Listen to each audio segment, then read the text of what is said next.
tuku mas-masan. Tujuane napa? Pamer.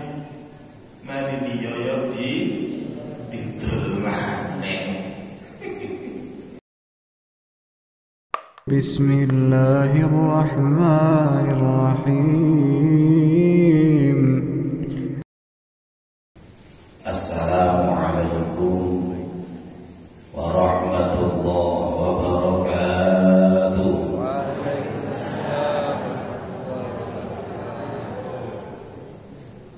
Bismillahirrahmanirrahim. Alhamdulillahi rabbil alamin. Wa bihi nasta'inu ala umuri dunya waddin. Wassalatu wassalamu ala asyrafil anbiya'i wal mursalin sayyidina wa maulana Muhammadin wa ala alihi wa ashabihi ajma'in. Amma ba'du. Yang terhormat dan yang saya hormati segenap pengurus masjid, para takmir masjid Nurul Iman Rungkut Harapan Surabaya, bapak-bapak, ibu-ibu, hadirin jamaah sholat subuh rahimahumullah. Alhamdulillah, pada pagi hari ini Allah takdirkan kula saged sowan, saged silaturahim dengan Bapak Ibu semua, sekaligus tadi bisa melaksanakan sholat subuh berjamaah. Dan sekarang kita lanjutkan dengan mengaji bersama. Mudah-mudahan barokahnya silaturahim kita semua dikaruniai Allah umur yang panjang, yang manfaat dan barokah. Amin ya rabbal alamin. Barokahnya silaturahim juga mudah-mudahan kita sekeluarga dikaruniai Allah uang yang banyak, yang halal, yang barokah, yang melimpah ruah. Amin. Al-Fatihah. A'udzu billahi minasyaitonir rajim. Bismillahirrahmanirrahim. Alhamdulillahirabbil alamin arrahmanir rahim maliki yaumiddin. Iyyaka na'budu wa iyyaka nasta'in. Ihdinas siratal mustaqim. Shiratal ladzina an'amta 'alaihim ghairil maghdubi 'alaihim waladdallin. Amin. Bapak-bapak ini sehat sedanten ini. Alhamdulillah. Ngantuk napa mboten, Pak? Betul. Ibu-ibu sehat sedanten. Alhamdulillah, semangat semuanya luar biasa. Bapak Ibu yang saya hormati,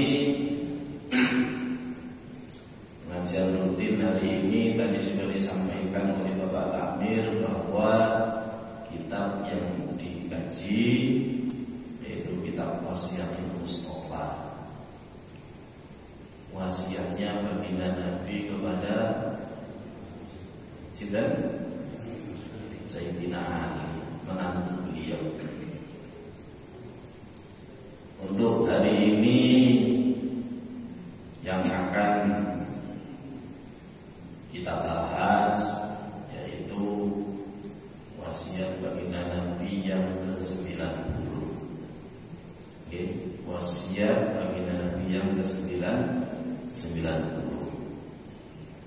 Sebelum kita belajar bersama, kita baca Fatihah dulu, kita baca Ummul Quran dulu.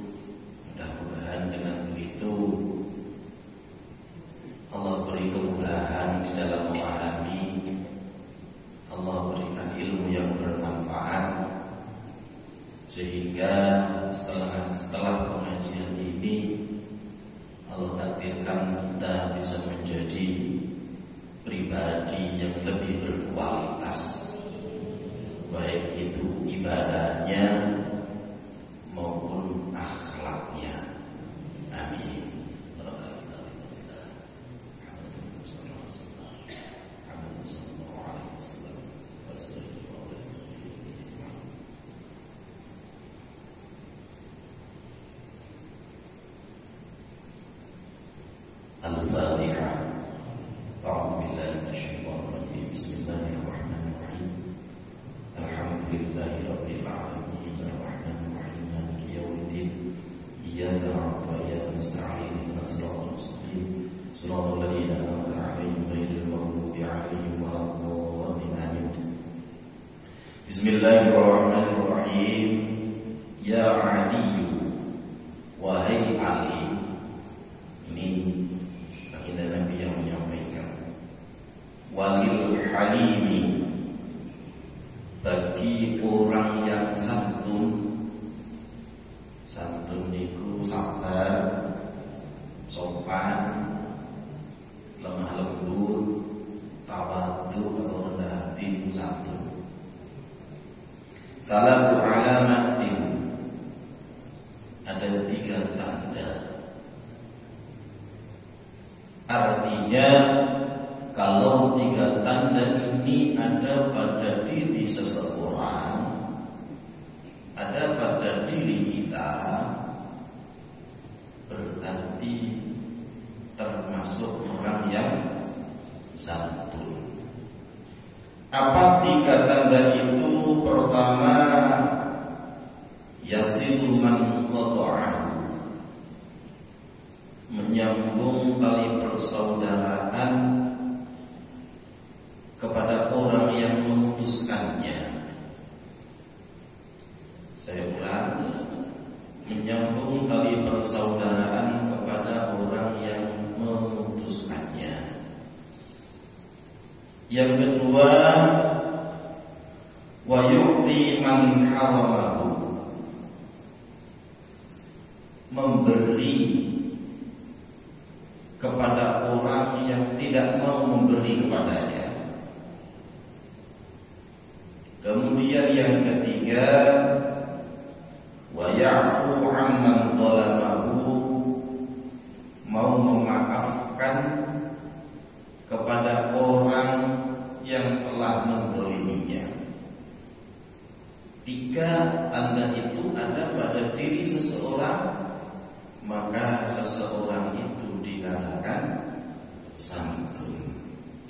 Sekarang kita kupas satu persatu. Bapak Ibu hadirin yang saya hormati,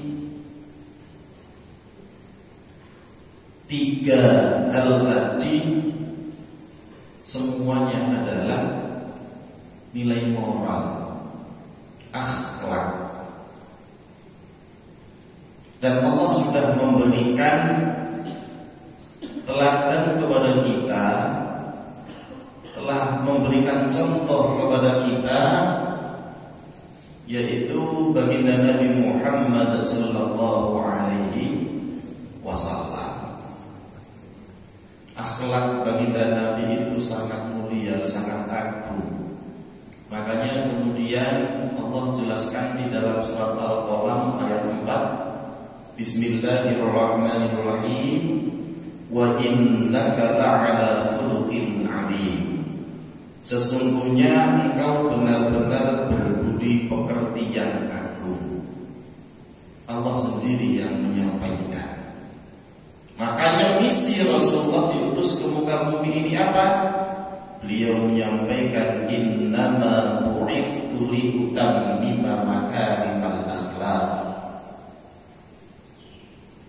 Sesungguhnya aku diutus ke muka bumi ini liutammima makarimal akhlaq, adalah untuk menyempurnakan akhlak. Bapak Ibu hadirin yang saya hormati, akhlak sendiri itu ada 2. Ada berapa, Pak? Ada 2. Ada akhlak mazmumah, ada akhlak mahmudah. Akhlak mazmumah itu akhlak yang tercela. Kalau akhlak mahmudah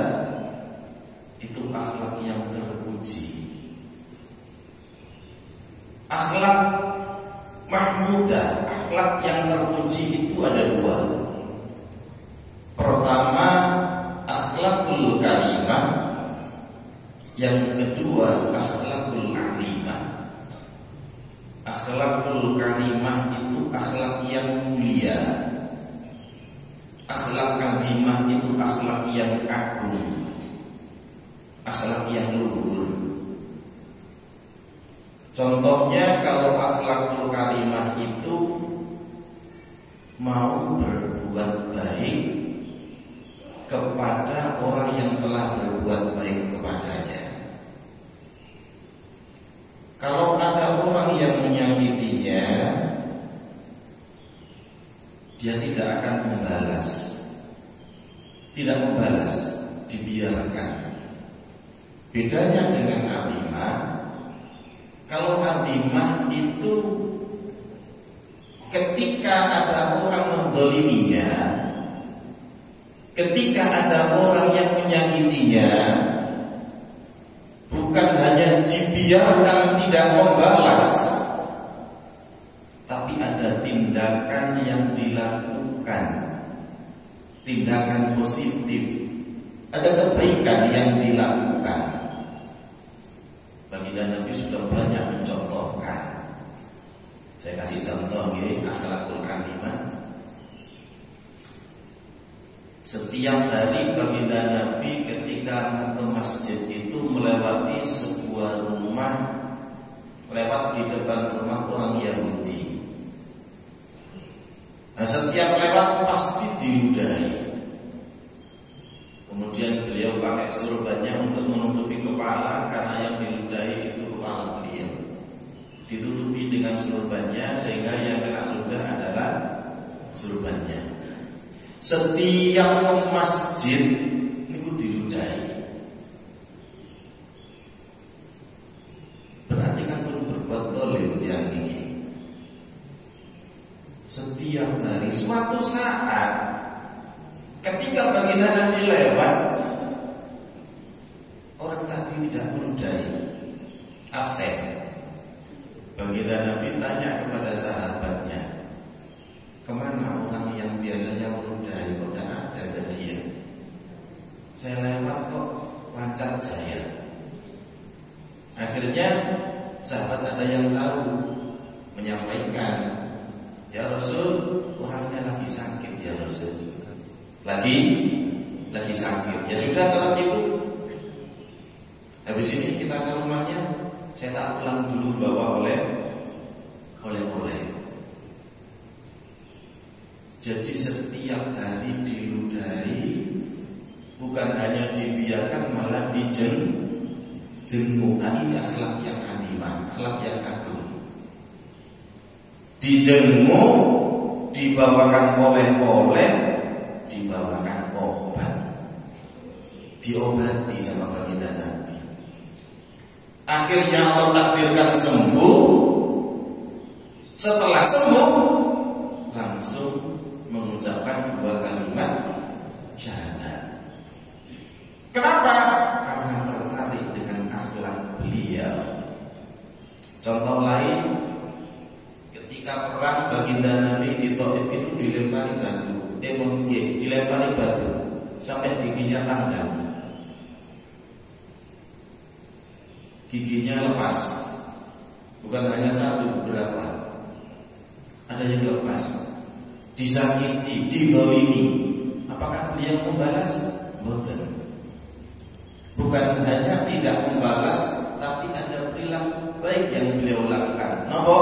Beliau malah mendoakan, Allahumma hdi qaumi fa innahum la ya'lamun. Ya Allah, berilah hidayah, berilah petunjuk kepada mereka, karena sesungguhnya mereka tidak mengetahui.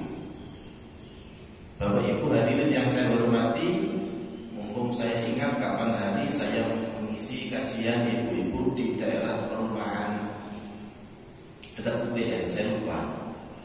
Ada yang tanya hubungannya dengan orang non-Islam.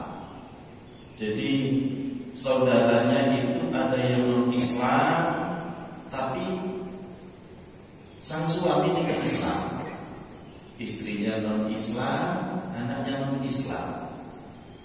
setiap tahun itu mengeluarkan hewan kurban untuk anak dan istrinya dengan harapan nopo, dengan harapan supaya bisa masuk Islam, supaya bisa dapat hidayah. Nah, pertanyaannya, bisa apa tidak seperti itu? Kalau jawab waktu itu, yang disunnahkan untuk mengeluarkan hewan kurban adalah orang yang beragama Islam. Yang non-Islam boten. Begitu juga dengan doa. Kalau orang itu masih hidup, kemudian didoakan supaya dosa-dosanya diampuni, ngapunten nggak bisa. Beda server terus lari-lari saniki. Beda, nggak bisa nyambung. Tapi kalau minta diberi hidayah oleh Allah, salah. Tadi baginda Nabi sudah memberikan contoh, Allahumma di qaumi fa innahum la ya'lamun. Berilah hidayah ya Allah, berilah petunjuk karena mereka tidak tahu, sehingga tidak memeluk agama Islam. Jadi kalau ada saudara, ada orang, ada teman yang non-Islam, kalau kita mau mendoakan supaya diberi hidayah sehingga bisa memeluk agama Islam seperti kita. Kalau sudah sama-sama Islamnya, sakit. Kalau sudah meninggal, didoakan supaya dosa-dosanya diampuni, ngapunten boten sakit. Karena kalau orang itu non-Islam, itu sudah nanti di akhirat boten kenal. Ini sama kasusnya persis dengan ketika Nabi Nuh waktu banjir bandang itu kan anaknya disuruh naik perahu, kapal bertempur. Kan'an, namanya Kan'an. Kan'an anakku naiklah ke perahu ini, ke kapal ini bersama orang-orang yang beriman. Dia tidak mau. Tidak mau, ayah, aku akan naik ke puncak gunung itu, aku akan selamat. Jangan, tidak bisa. Dianggapnya hujan hanya 1 jam 2 jam. Itu berhari-hari. Tidak bisa. Akhirnya namanya orang tua ya, tetap terus manggil terus. Malaikat Jibril datang. Malaikat Jibril menyampaikan, dia bukan lagi anakmu, sudah terputus. Ketika orang itu meninggal dan satunya Islam, satunya tidak beragama Islam, walaupun ada hubungan anak dan orang tua, nanti di akhirat boten kenal, boten tepan. Tidak tahu itu anaknya, tidak tahu itu orang tuanya, tidak bisa. Kenapa? Karena berbeda agama. Bapak Ibu yang saya hormati, yang ingin saya sampaikan, yang 3 tadi. Jadi 3 tadi itu adalah puncak dari kesempurnaan akhlak. Ciri-ciri orang yang santun itu puncak dari kesempurnaan akhlak. Kalau kita ingin beda di sisi Allah, tidak seperti orang umumnya, maka yang kita lakukan juga harus berbeda, jangan seperti umum. Tadi disampaikan pertama, yasilu man qata'ahu, menyambung tali persaudaraan kepada orang yang memutuskannya. Alhamdulillah, di negara kita Indonesia ini ada tradisi mudik. Di negara yang lain belum tentu ada. Bahkan ada beberapa negara, termasuk mungkin di Arab Saudi, kalau lebaran ikutan pundi, tempat-tempat rekreasi.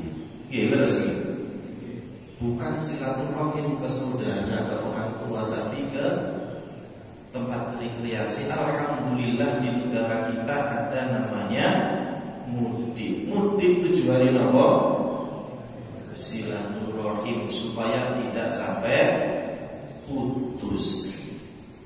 Tapi permasalahan nih setunggal ketika mudik. Nah ini kan sebentar lagi Ramadan ya. Ada beberapa tradisi yang kurang pas. Mudik itu identik dengan apa biasanya? Pamer. Dia apa betul? Direwangi tuku mobil anyar walaupun tujuannya apa?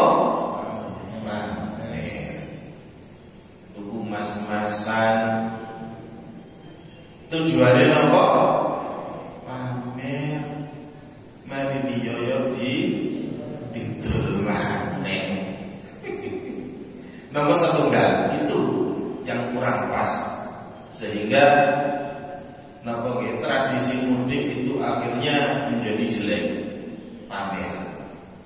Nomor kali ketika mudik itu biasanya walaupun tidak semua, anak datang kepada orang tua paling bawakan makanan secukupnya, uang secukupnya. Gini apa betul? Tapi ketika balik barang yang wong sakono ing dilebokno nang mobil kabeh. Gini apa betul? Ono klopo dilebokno. Ono beras dilebokno. Napa malih? Niki yang niki nggih sami mawon. Mboten nggih? Alhamdulillah mboten. Biasane mboten itu yang mencoreng tradisi mudik. Kepingin untung ae, paling muling bawa piro jajan paling senilai 500, wong tuane dime 1 juta, sakmene 1 juta niku pun kathah nggih. Tapi bali sama ini kabeh baik. Mobil ono kedang, ono klopo, ono beras. Untung makanya kepingin mudik. Semangat kayak mudik. Nah ini jadi alhamdulillah ada tradisi mudik itu untuk mengatasi supaya tidak terputus tali silaturahim. Yang berikutnya yang ingin saya sampaikan, ketika mudik itu terkadang orang gupuh terburu-buru silaturahim, terburu-buru minta maaf kepada orang yang jarang ditemui. Gitu kok betul. Setelah ketemu orang tuanya, ke temannya, ke tetangga, tapi tetangga bisa, itu teman waktu kecil mungkin ya. Jarang komunikasi, jarang ketemu, otomatis kesalahan juga sangat kecil kemungkinannya. Ada mungkin sedikit dipalani rono mobil balik malih mau tujuane nopo? Pamer. Go mobil takkan main kancaku go mobil lho kan. Pamer malih. Sementara orang yang sering bertemu dengan kita, ambil tonggo ini kadang kasih dereng dipalani. Gitu apa betul? Buku mudik gak silaturahim mulai bali ini kesuwen katene pelaku isin. Wis telat. Padahal justru tonggo niku sing kata dilarani, kata disalahi, entah sengaja atau tidak. Leres napa mboten? Tetangga harus kita datang minta maaf, itu harus. Karena dengan tetangga kadang itu bukan hanya sering menyakiti, tapi juga sering ngerasani gitu sih. Napa malih sering ngerepoti.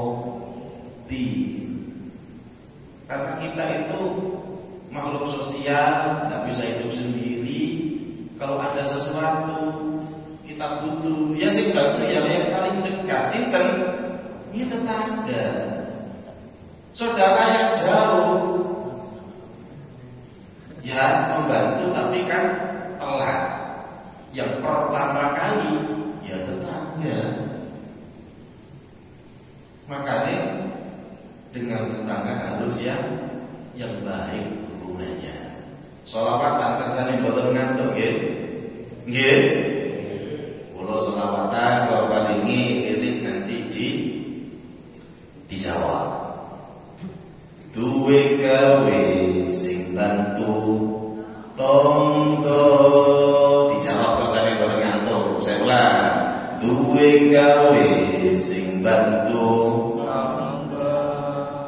awak loro sing jenguk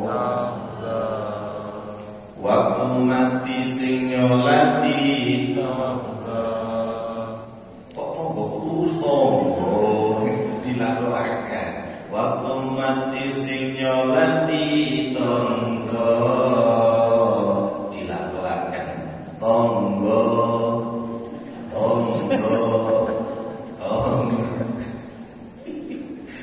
Malik, tonggo ada lagunya, ada cengkoknya kan sangat manis banget. Dengarkan itu enak sedap. Ibarat masakan akeh ngiji. Bang Suri Malik, duwe gawe sing bantu awal loro sing jenguk tonggo waktu mati sing nyolati tonggo nang kuburan sing ngeterno tonggo sholawat sholatullah salamullah ala toha rasulillah sholatullah salamullah ala yasin Habibillah. Allahumma shalli ala Muhammad. Bapak Ibu yang saya hormati, penyebab orang memutuskan tali silaturahim itu pertama niki tradisi, mungkin tidak semua, tradisi orang Jawa biasanya. Napa sing tuwek njaluk di parani gak gelem marani. Mriki wonten ing model ngeten niku. Kepingin diparani gak gelem marani. Riyaya nggih wonten. Sing nom-nom dikongkon mara, sing kuwe gak gelem mara. Sing kuwe gak gelem mara anake yo bisa melok-melok gak gelem moro njaluk diparani. Akhirnya napa? Putus. Tapi wonten sebagian tradisi di daerah beberapa itu ketika lebaran itu gantosan. Sing silaturahim itu gantosan. Sing pertama yang muda dulu, adik-adik silaturahim sing sepuh. Mantap yang sepuh masih bagi terus. Nah setelah itu ganti masih dan adik-adik. Ada sebagian tradisi tak itu sing saya gak gelem di parani, gak jaluk di parani tok tapi gelem marani. Kalau orang itu hanya mau didatangi, mau disilaturahimi tapi tidak mau silaturahim, ini yang menjadikan putus. Yang kedua, apa? Warisan. Rebutan warisan. Gara-gara warisan, gara-gara rebutan warisan, asal dulur, asal keluarga menjadi musuh. Nggih napa mboten? Dulur niku hubungan manusianya. Tapi lek dunya, harta itu tidak kenal saudara. Nggih napa mboten? Wong kadang kali sakniki niku wong tuane nyelangnya ditagih. Wonten ta mriki? Wong tuane nyelang niku ditagih. Bahasane utang bukan wong tuane ngakeni njaluk. Nah, nyelang duwite nak. Berapa Bu? 100.000. Sak bulan gak dibayar, gak disau-sau, ditagih. Bu, ibu lupa tak? Apa? Hutangnya belum disalurin. Kok bisa hutangnya disalur itu? Kok bisa ada anak menghutangkan kepada orang tua? Lek dibalik ya loh. Loh nak, kamu gak kepingin nyaur hutang tak? Nyaur hutang apa? Berarti butuh pokoknya ciri itu biro nak. Digutuk olahnya pun kayak biro. Bendino sangu itu biro. Gitu mau betul? Loh kok bisa ada anak? Napa nggih nagih utang wong tua nggak kebaca. Kembali lagi ke rebutan warisan. Makanya sing paling saya Islam mengajarkan ketika orang tua sudah wafat, warisan harus segera dibagi. Nggak usah punya pikiran waduh, udah dibagi bukan terkesan kedunian, terkesan begini jelek dan lain sebagainya. Nggak usah ngurus seperti itu. Mungkin antara saudara masih bisa baik, wis gak popo wis tempat tono, wis gak popo orang tuanya. Lah nanti anak-anaknya, dia apa betul? Anak-anaknya ini nanti bisa rebutan jadi musuh akhirnya. Kok jadi musuh? Urun silaturahim. Urun apa betul? Betul urun. Gara-gara warisan. Makanya harta itu kan tiga. Harta itu ada 3. Yang pertama itu yang dimakan jadi kotoran.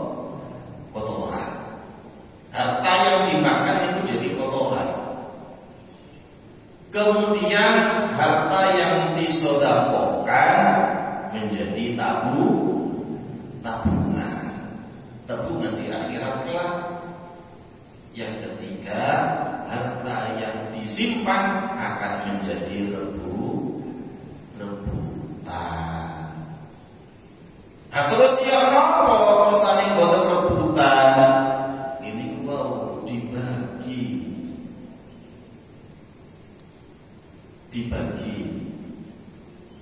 Tapi sebelum dibagi tidak boleh wasiat yang menyalahi aturan Islam.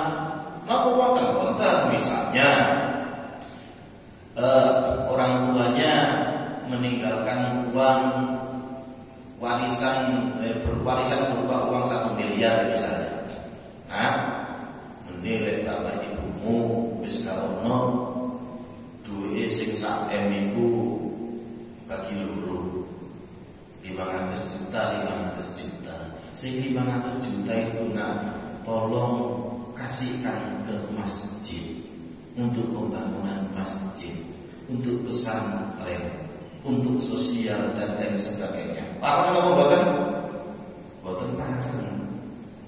Kenapa kok tidak boleh? Karena wasiatnya tidak sesuai dengan ajaran Islam. Nah, sesuai ajaran Islam itu ya apa? Wasiat itu tidak boleh lebih dari 1/3. Loh kok ngoten? Dia yang sudah meninggal tidak butuh harta, gak butuh duit. Tapi yang masih hidup butuh uang, makanya tidak boleh lebih dari separuh, lebih dari 1/3, maksimal 1/3. Andai kan ada wasiat seperti itu, tidak boleh dilakukan 1/3 mawon. Dilakukan mawon, tapi 1/3 yang dikeluarkan jangan sampai separuh, lebih dari 1/3. Ya mungkin bisa jadi orang tuanya wasiat seperti itu karena tidak tahu, kan tidak usah dibantah. Namanya orang tua yang dibantah anak itu marah biasanya, jengkel. Kemudian yang berikutnya yang menjadikan putusnya tali silaturahim itu adalah harta. Mungkin kalau di desa, di kota mungkin betul ya. Tapi di desa itu mesti parah ada. Maksudnya ya apa? Punya harta banyak, wong sing sugih gak gelem marani sing melarat. Nggih napa boten? Sing melarat katene moroi isin kaya wong jalu. Gara-gara apa? Ya gara-gara yang punya harta tadi menjaga jarak gak gelem moro. Nah, ini juga menjadikan terputusnya tali silaturahim. Yang terakhir yang menjadikan putusnya tali silaturahim adalah lupa atau bahkan bisa jadi tidak tahu manfaat silaturahim. Napa manfaat silaturahim itu terus baginda Nabi, ma min muslimaini yaltaqiyani fayatasafahani illa ghufira lahuma qabla an yaftariqa. Kalau ada dua orang Islam bertemu kemudian berjabat tangan salaman, maka illa ghufira lahuma, dosa-dosanya itu diampuni oleh Allah qabla an yaftariqa, sebelum berpisah. Ketemu yang silaturahim lagi salaman, maksud bukan salaman, ngomong-ngomongan, sebelum berpisah itu sudah diampuni dosanya oleh Allah. Silaturahim itu harus di rumah, ketemu di jalan, assalamualaikum, salaman, ngomong sekedip, lanjut. Ketemu di masjid, salaman,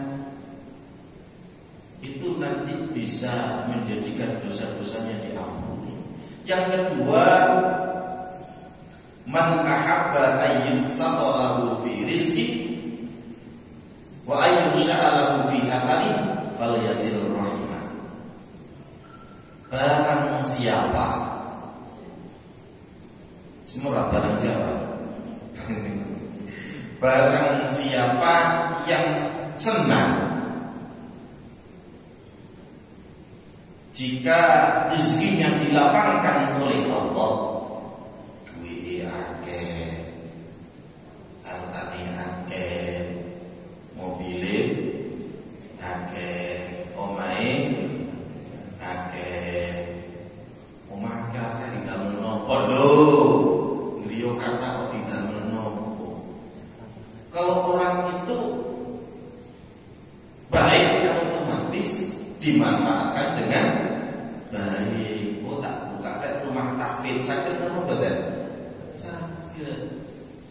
Oh, tak gawe apa? Tak gawe ngaji, tak gawe ini sosial dan sebagainya, kan sakit.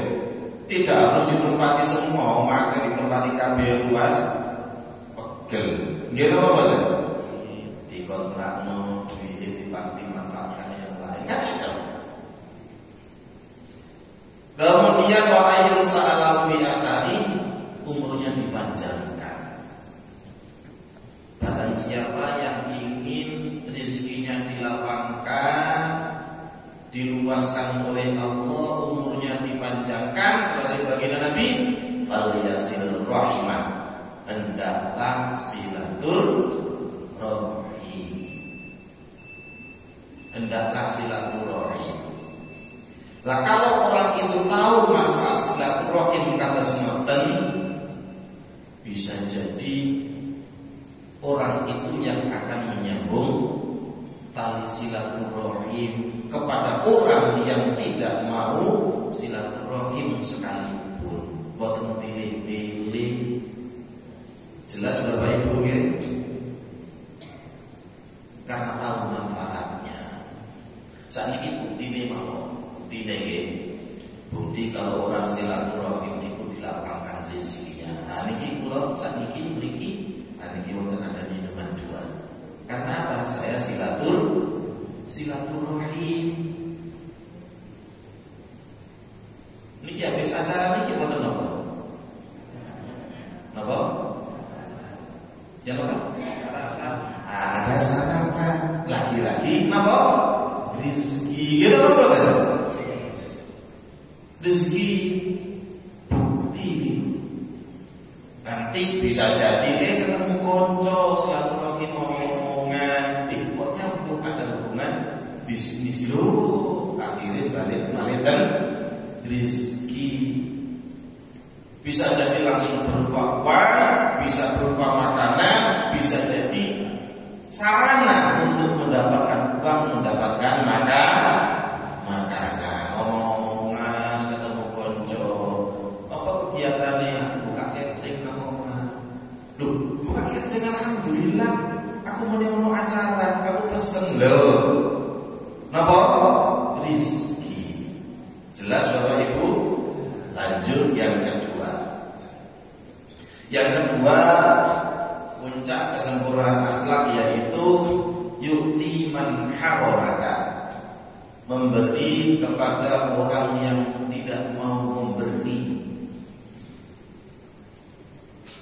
Kalau memberi kepada orang yang suka memberi kita wajar, biasa umum kan. Neraktir wong sing biasa neraktir niku umum wajar. Walaupun wonten tiyang niku sing senengane dikasih ndak mau ngasih, senengane ditraktir gak gelem. Traktir napa wonten? Wonten. Kata Rasul Bapak kata aniku namine pelit. Bahkan bukan hanya pelit, kikir. Napa bedanya pelit dengan kikir? Kikir niku nemen, Pak. Semerap kikir, alat kikir itu semerap betul. Semerap. Ketika kikir, misalnya dikikirkan apa besi misalnya, digosokkan ke besi, yang berkurang kikirnya apa besinya? Besinya apa kikirnya? Besinya. Ini bu gambarannya kikir. Nek iso barange duwike gak metu, tapi wong sing metu.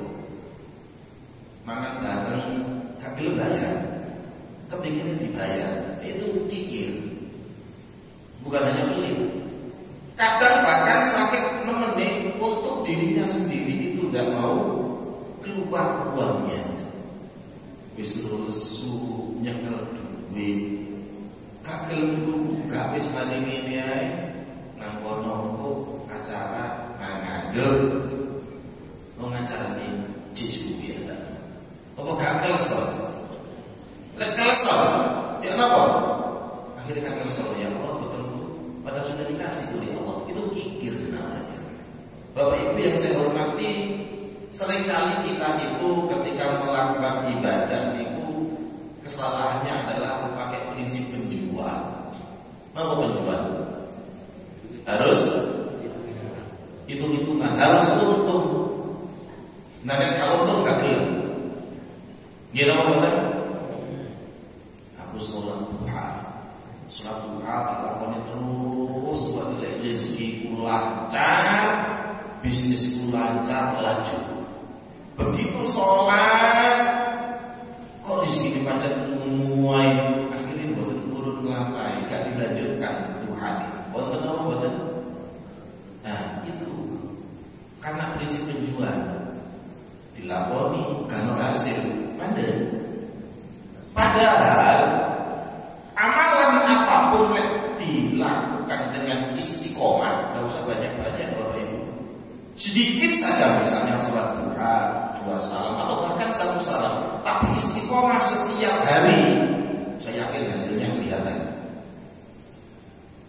Pasti Allah tunjukkan. Tapi ngikut istiqomah itu bukan hanya sehari, 2 hari, 3 hari, 1 bulan, 2 bulan, tapi bertahun. Kalau sudah bertahun-tahun nanti akan muncul karomahnya, muncul hasilnya. Yang saat ini kan kepinginnya instan, melakukan ini langsung, kita apa kan? Kepingin ngoten bukan sakit, harus ada proses. Kemudian yang berikutnya yang ingin saya sampaikan, penyebab orang tidak mau sedekah, tidak mau berbagi kepada orang lain, itu pertama karena kikir lalu pelit. Kenapa kok pelit? Karena hubud dunia, terlalu cinta terhadap dunia.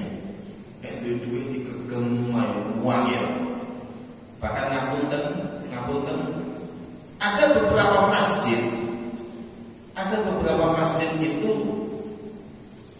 yang pengurusnya sulit mengeluarkan uang. Wonten apa boten? Wonten sulit mengeluarkan uang. Loh, orang sedekah ke masjid itu supaya dimanfaatkan dengan baik. Kipasnya mati dijalno. Tapi ketika mengumumkan dari Jumatan dengan bangganya saldo sekian ratus juta, kipasnya mati. Wonten apa boten? Wonten apa boten? Kalau nanti khutbah Jumat, saya khutbah Jumat paling banyak Sidoarjo Surabaya, ada juga di Gresik. Waktu Jumatan pentingnya loh, jani mati. Loh, uangnya dipakai apa terusan? Kerane rusak. Yang mau ustate ngapunten didilan duwe akeh. Ngapunten nggih. Cik enane koyo duwike dhewe. Mulai ngundang wani dari Pasuruan, dari Jombang, dari luar kota diumumkan. Tapi gak wani nyamoni sing akeh. Ngapunten sungguh. Ini tidak ada hubungannya dengan saya. Ada beberapa orang yang menyampaikan. Kapan hari Minggu wonten ibu-ibu menyampaikan ngeten waktu ngawas nih. Jadi ada ketika pengajian itu ada ustaz kemudian bolak-balik niku sing disinggung itu masalah uang. Amplop. Saya sampaikan, ngapunten Bu, itu berarti kurang. Dari mana orangnya? Dari Malang. Kenapa kok begitu? Sulit untuk keluar, padahal bukan uangnya sendiri. Makanya saya sampaikan di mana-mana, termasuk anak ngaji di rumah saya sampaikan, nanti kalau jadi pengurus masjid, pengurus musola, ojo eman-eman hargai orang yang telah membantu mengisi meramaikan kegiatan di masjid atau di musola. Ojo eman-eman untuk duit dhewe. Ya lek duit dhewe angel medhit iku urusan-urusane dhewe. Coba misalnya masjid kata sing ngene iki sampe napa asine ageng kata sejuk. Akhirnya kan betah ten masjid. Nggih napa boten? Wonten masjid iku kotor, sabune kuwata. Ya Allah sih. Nah, ngapunten. Jadi kembali lagi, karena apa kok seperti itu? Karena dirinya sendiri juga sulit untuk dirinya sendiri itu sulit mengeluarkan uang ketika dijadikan seorang pengurus, sulit akhirnya. Yang berikutnya karena tidak terbiasa sodako. Tidak terbiasa sodako. Nek boten biasa sodako pengen sodako nggih sulit. Saiki kula tanggeti orang-orang yang naik mobil, ketika di jalan ada polisi cepet istilahnya, sing nyambrang-nyambrangaken. Sing paling kathah niku maringi pinten? Orang yang dibantu nyebrangkan itu diparingi pinten kita? Pinten? 10.000. Alhamdulillah kathah niku. Ada yang paling kathah nopo? Recehan terakhir. Recehan 500. Lugur bisa gluduk. Ya Allah. Lugur langgeng terus. Kenapa kok seperti itu? Karena tidak terbiasa. Kalau terbiasa, jangankan hanya 500, 100.000 bahkan 1 juta dengan mudahnya dikeluarkan. Kenapa? Karena sudah terbiasa. Dulu pernah mungkin yang saya sampaikan di pertemuan pertama waktu Ramadan lalu. Entah sudah atau belum, tapi ini saya ulangi lagi. Hubungannya dengan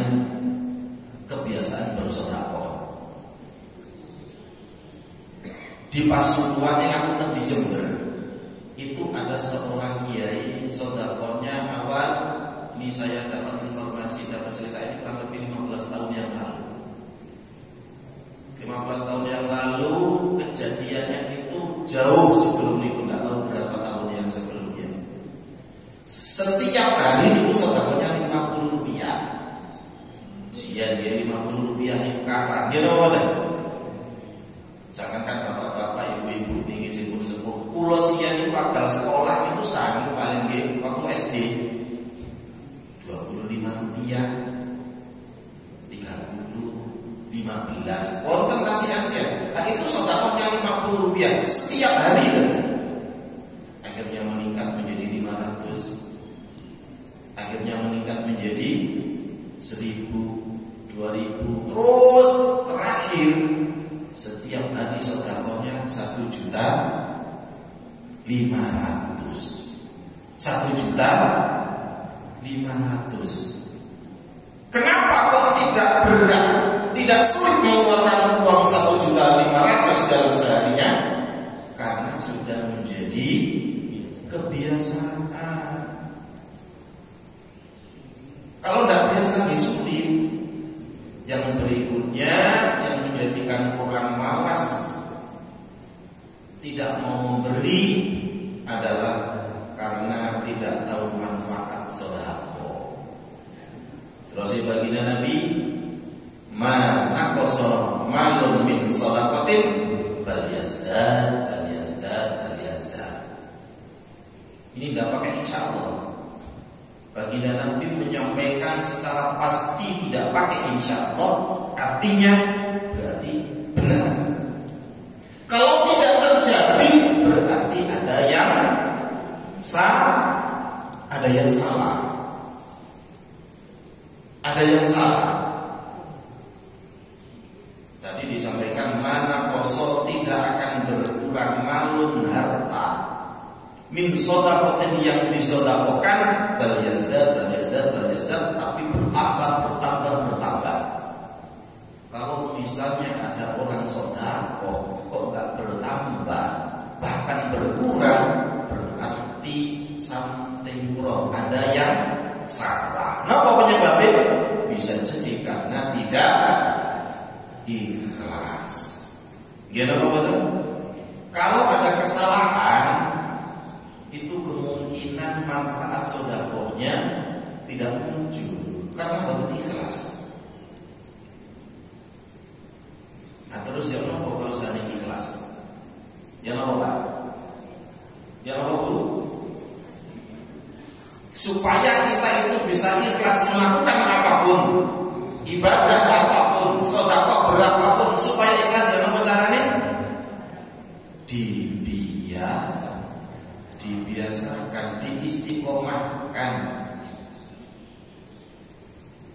Nek pun istiqomah, awalnya tidak ikhlas, awalnya sholat duha karena kepingin rezekinya lancar, sholat tahajud kepingin derajatnya diangkat oleh Allah, baca sholawat kepingin ikhlas. Terus itu mungkin hanya awal-awal, mungkin 1 minggu, 2 minggu, 1 bulan, 2 bulan. Nanti kalau sudah setiap hari dilakukan, niat itu akan hilang. Ketika hilang, baru muncul yang namanya ikhlas karena sudah menjadi kebiasaan. Jadi ibu yang sudah biasa sholat malam, dan bukan sholat malam yang apa? Nyesel gitu. Ya Allah, kok gak bisa sholat malam, gak bisa tanya. Sing biasa jamaah kan masjid mriki tiba-tiba kok gak jamaah. Ya apa? Nyesel karena sudah menjadi kebiasaan, menjadi kebutuhan. Mungkin awalnya niatnya kurang pas. Aku tak sholat subuh jamaah, enak bisa ketemu konco-konco, bisa ngomong-ngomong, kepingin ketemu konco, tidak masalah. Itu niat awal. Nanti lama-lama itu akan hilang. Akhirnya muncullah yang namanya ikhlas. Kemudian manfaat berikutnya dari sedekah, as-sedekah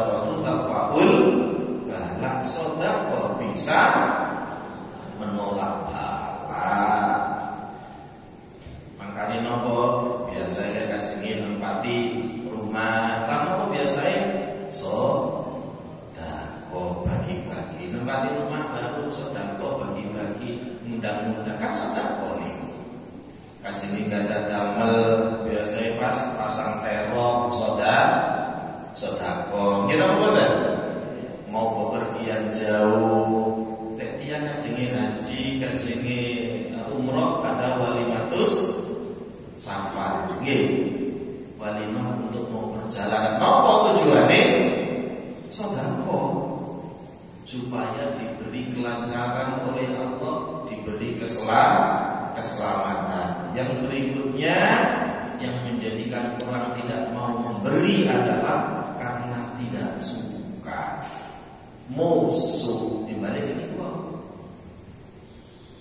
Jadi musuhnya akhirnya males ngasih si klien dikasih, yang ini tidak mau ngasih. Lah kita kalau ingin mencontoh Rasulullah memang sulit, tapi harus belajar. Ya apa? Ya orang-orang yang tidak mau memberi itu justru harus diberi. Orang-orang yang tidak mau silaturahim maka harus lebih diutamakan untuk silaturahim duluan. Yang terakhir, ya'fu amman dzalamahu, memaafkan orang yang menzalimi kita. Memaafkan ini bukan berarti tidak mampu loh ya. Kalau di SMP, di sekolah, di pesantren, kamu tuh bahkan sekarang di pesantren itu banyak tradisi membuli. Kertas bully ya. Dibully itu dia memang tidak berani. Dimaafkan tapi karena tidak berani. Tapi yang dimaksudkan di sini memaafkan kepada orang yang zalim itu bisa membalasnya, tapi boten melakukannya, itu namanya memaafkan. Yang dimaksudkan memaafkan kepada orang zalim atau orang yang menzaliminya. Bapak Ibu hadirin yang saya hormati, kalau ada dua orang bertemu, itu yang terbaik adalah yang pertama kali mengucapkan salam. Yang terbaik yang pertama kali memaafkan. Meminta maaf baik, memaafkan jauh lebih baik, tapi berat. Tapi lagi-lagi seberat apapun kalau sudah dibiasakan menjadi apa? Menjadi ringan. Bapak Ibu yang saya hormati,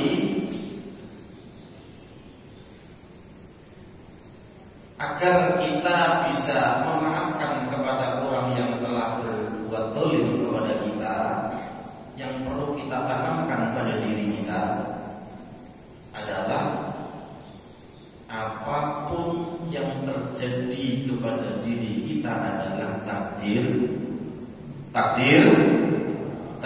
Allah. Orang melakukan sesuatu yang tidak enak kepada kita, yang menggerakkan orang tersebut cinta Allah. Orang menyakiti kita, yang menggerakkan dia menyakiti kita siapa? Allah. Kalau kita ingat bahwa mereka hanya sarana dijadikan alat oleh Allah, apakah mungkin kita akan marah kepada orang tersebut? Boten. Maka lebih banyak introspeksi, koreksi diri. Ya Allah, kenapa kok aku seperti ini? Dikoreksi, ya Allah, jangan aku kayak ini. Karena sikapku seperti ini, makanya Allah kemudian memerintahkan orang lain melakukan seperti ini kepada saya. Bukan menyalahkan Allah, karena sesungguhnya apapun kejelekan, apapun hal yang tidak baik menimpa seseorang, sungguh itu adalah karena perbuatannya sendiri, akibat dari perbuatannya sendiri. In ahsantum li anfusikum wa in asatum falaha. Jika orang itu melakukan kebaikan, maka pasti akan kembali kepada dia. Melakukan kejelekan juga akan kembali kepada dia. Jadi kesimpulannya, ada sesuatu yang jelek menimpa seseorang, entah dimaki-maki orang, dizalimi orang, ditipu orang, dan lain sebagainya, pokoknya yang tidak enak, itu pasti kesalahan intinya orang yang tadi hanya dipakai sarana oleh Allah. Jelas nih Bapak Ibu? Nek wonten akhirnya tidak jadi marah kepada orang lain, akhirnya mau memaafkan. Memaafkan itu baik, tapi ada yang lebih baik. Napa kira-kira? Saya ulang. Memaafkan itu baik, tapi ada yang lebih baik dari memaafkan. Napa? Mengikhlaskan. Mengikhlaskan sami kali memaafkan. Ada yang lebih baik dari memaafkan. Napa nih? Tidak menganggap salah. Itu di atasnya lebih baik lagi. Kalau memaafkan berarti masih menganggap salah, dimaafkan. Memaafkan tapi dikasih syarat, belum memaafkan namanya. Ya wis tak sepuro, ojo dibaleni mana. Itu belum memaafkan namanya. Karena apa? Karena ketika syaratnya tadi tidak terpenuhi, dilanggar di tengah-tengah, maka otomatis tidak dimaafkan. Kalau mau memaafkan saja, tidak usah dibilang ditambahin, tidak usah diulangi lagi. Buat urusan ada. Syukurani ya selesai. Dia beli, yo coba beli mana? Oh coba beli mana? Oh dia beli. Itu namanya belum memaafkan. Jadi memaafkan langsung menerima. Berikutnya yang ingin saya sampaikan, penyebab orang itu kenapa zalim kepada kita, pertama adalah karena wataknya, karena karakter. Nah, watak ini terbentuk dari kebiasaan waktu paling banyak di mana dihabiskan dirimu yang akan membentuk. Makanya anak opo jere wong tuwa kan ngoten. Buah jatuh tidak akan jauh dari pohonnya. Wong tuane ngono ya anake itu karena apa? Anaknya setiap hari hidupnya dengan orang tua. Karakternya ya seperti orang tuanya. Wis orang niku kadang ana karakternya itu senengane ngrasani. Senengane adu-adu. Senengane ngomel. Senengane marah-marah. Wonten apa mboten? Itu sudah watak. Sulit untuk dihilangkan. Sulit bukan berarti tidak bisa, sulit. Nah terus gimana? Ya kita harus memaklumi. Mau kok modelmu mau ada dia modelmu, buat ngapel dia nih. Mau mesti dilakukan kalau tidak ngerasa lebaran terpisah. Terus modelnya mereka ngerasa ngeluh. Jadi kita harus yang memaklumi. Gak usah berbuat. Yang nomor 2, ingin mendapatkan keuntungan pribadi atau kelompoknya, sehingga tidak mau ngasih, tidak mau memaafkan orang lain. Dan yang terakhir, tidak suka kepada kita. Itu yang paling penting. Karena tidak suka, makanya apa disampaikan? Tidak mau memaafkan. Jadi kalau kita ingin mencontoh Rasulullah, saya ulangi lagi, ini kesimpulannya. Pertama, harus mau menyambung tali silaturahim, khususnya kepada orang yang memutuskan tali silaturahim kepada kita. Itu yang diutamakan. Bukan berarti yang lain boten, yang lain iya, tapi lebih khusus orang yang memutuskan tali silaturahim. Nomor 2 adalah mau memaafkan orang yang telah berbuat tidak menyenangkan kepada kita, seperti apapun. Caranya yang apa bau? Ingat bahwa dia hanya sarana, hanya alat Allah yang menggerakkan Allah.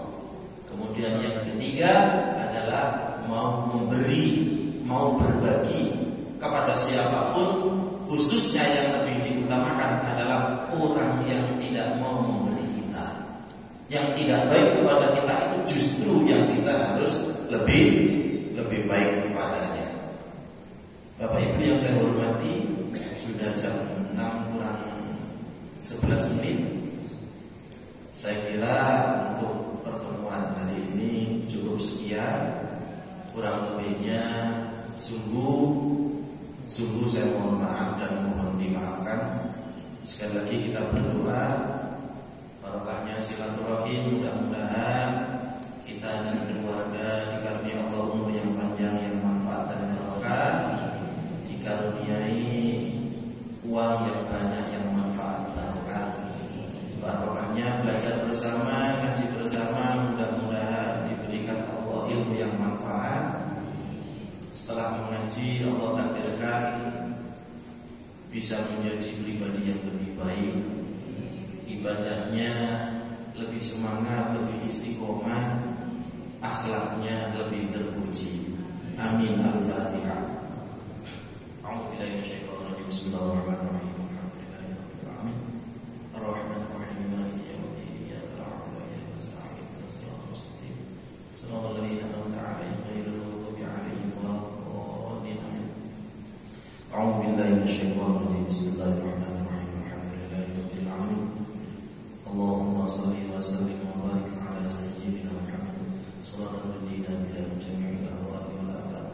Tawdilana biha jami'il hajat.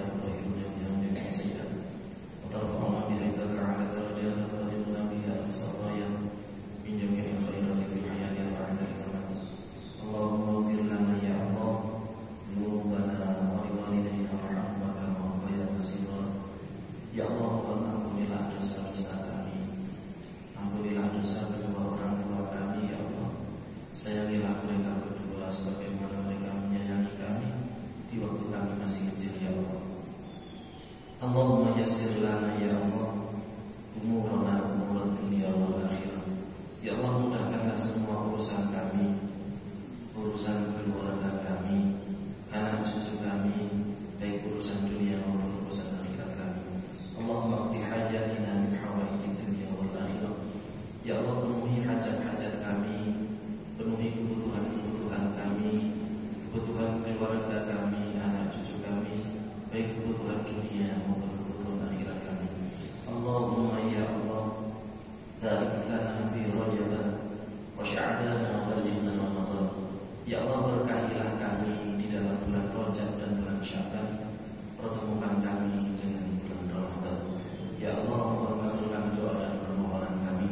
Rabbana atina fid dunya hasanah wa fil akhirati hasanah wa qina adzabannar. Sallallahu ala sayyidina Muhammadin wa alihi wa ashabihi ajma'in. Walhamdulillahi rabbil alamin. Al-Fatihah.